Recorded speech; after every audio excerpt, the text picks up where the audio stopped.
new faces and familiar faces in different teams.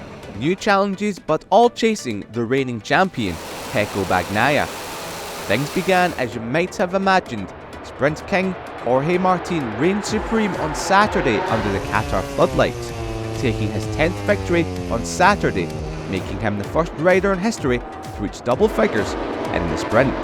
The Tissot Sprint King in Qatar, the perfect way for Martin to announce his championship challenge this season. Pole position and the sprint win on a super Saturday for the Spaniard. But reigning champion, wearing the now familiar number 1, fought back in the Grand Prix with an inspired opening 4 corners and cruised to victory and the early championship lead. Catch me if you can, as world champion Pecco Bagnaia takes the first win of this 75th anniversary season in the MotoGP World Championship. That championship lead would be short-lived when MotoGP made the first European trip.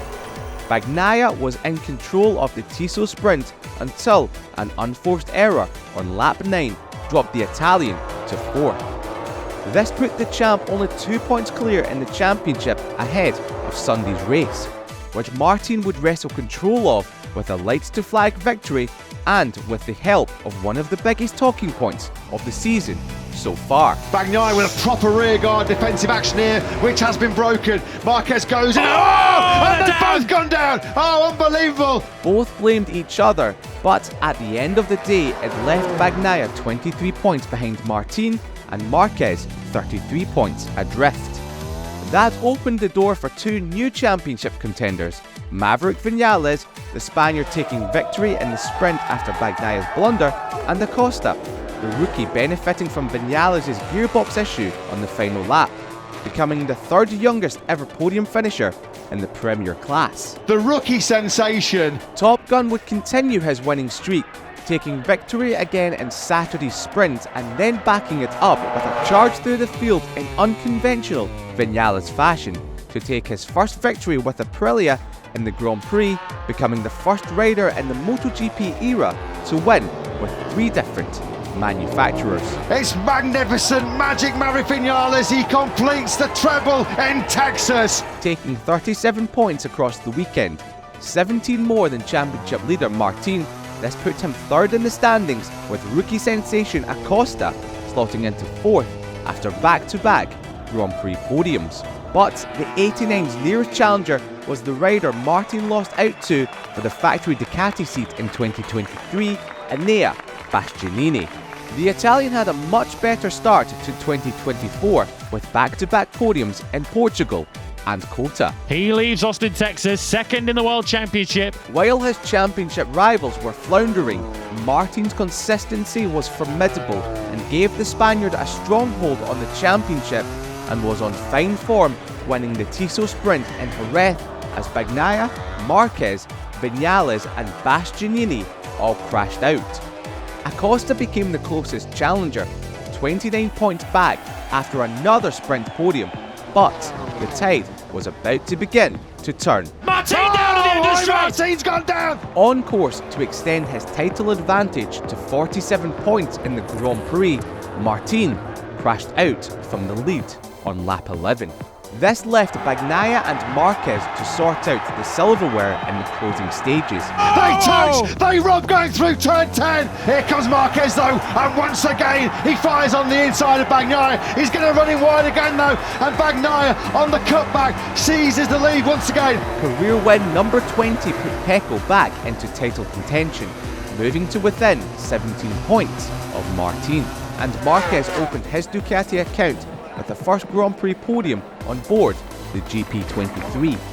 Martin came out swinging in Le Mans, taking his first double victory of the season with a lights to flag win in the Tissot sprint and then hounding Bagnaia in the Grand Prix before making his move on the Italian with 8 laps to go. Martin comes through. Martin goes into the lead then for the first time in this Grand Prix. Bagnaia will get him on the cutback. Bagnaia knew that was coming. Bagnaia can't get out of the 32s as Martin looks to take him again. Bagnaia once again looks to try and see him coming and fight back. He wasn't quite successful this time. Jorge Martin is 5 corners away from the victory of his career. Here comes Marc Marquez on the inside of Pecco Bagnaia.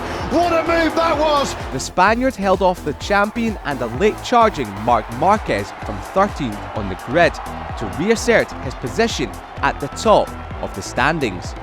38 points ahead of Bagnaia and 40 ahead of Marquez and Bastianini.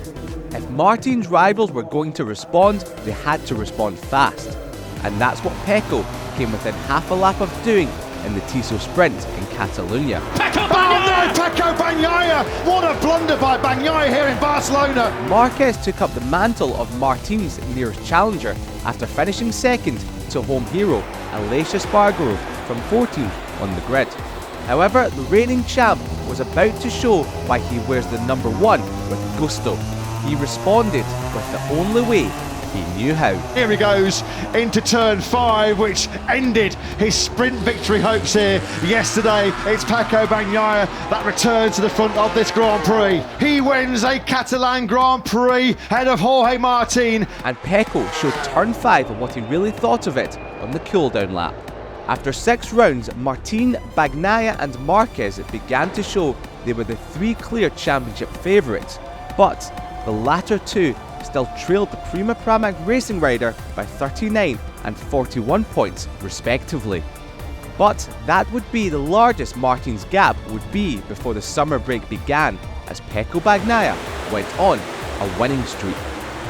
With double victory at home in Mugello, his first sprint win since the 2023 Austrian GP, and backed up again with a dominant weekend in Assen, where he became the first rider to win back-to-back sprint and Grand Prix.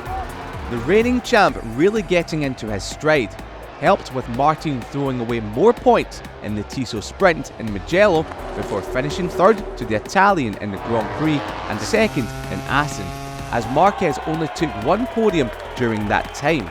The gap was down to 10 points between the top 2 heading into the Sachsenring.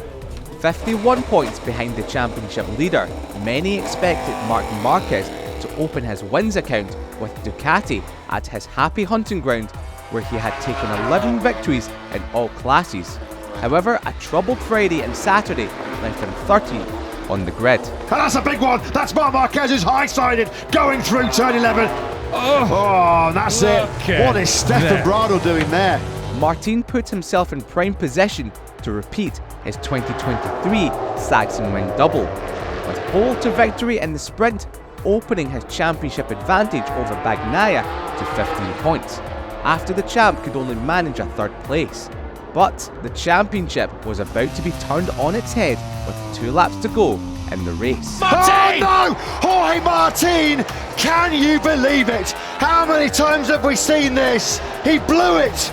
Pecco Bagnaia, he gets a gift here in Germany. Martin's 3rd costly mistake in 6 rounds meant Bagnaia was back at the summit of the standings since Saturday in Portugal.